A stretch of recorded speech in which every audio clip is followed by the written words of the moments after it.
Welcome to another edition of Breaking News, brought to you by Source Selection Soundbites.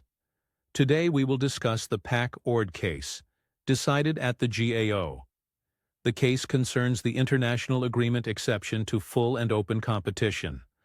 It allows the agency to procure the services of a particular company if directed by an international agreement. The NATO Sea Sparrow surface missile system was cooperatively developed and produced under an International Memorandum of Understanding, or MOU. The MOU provided that the United States would, on behalf of the participating nations, be responsible for the procurement of the supplies and services necessary for the project. Naval Sea Command was tasked to execute the purchase.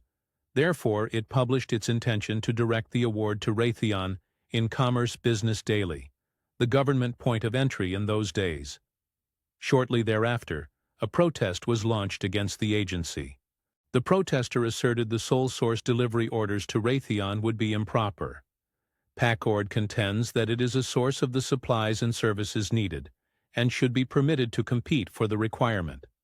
The protester argued that the steering committee should have been made aware of its experience related to the Sea Sparrow missile system support. The protester pointed out that Naval Sea Command's J&A was deficient in that it did not explain why a market survey was not conducted. GAO pointed out the proposed awards to Raytheon involved the acquisition of supplies and services in support of a weapons system pursuant to the MOU. The MOU, entered into by several NATO countries, constitutes an international agreement. En route to finding against the protester, the GAO noted there was no dispute that the steering committee was set up under the MOU and that it approved the use of Raytheon as a part of its authorized duties. Thus, in GAO's view, that the acquisition of these supplies and services from Raytheon was authorized. Moreover, the GAO pointed out that the J&A stated that a market survey was not conducted because the procurement was considered as a directed source. So a market survey, that is normally required before a sole source procurement, would serve no purpose. Given these reasons, the protest was denied. Now let's address a few of the lessons learned from this protest. They include: 1. Memorandums of understanding between countries count as international agreements. 2.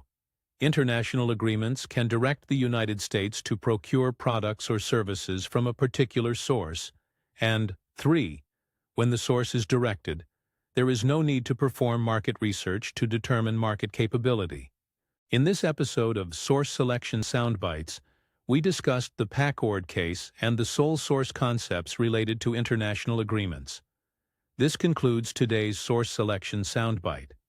If this video was helpful, hit the like and subscribe button to ensure you don't miss any new material. If you want more details on the subject, they are available on the Source Selection Answer app.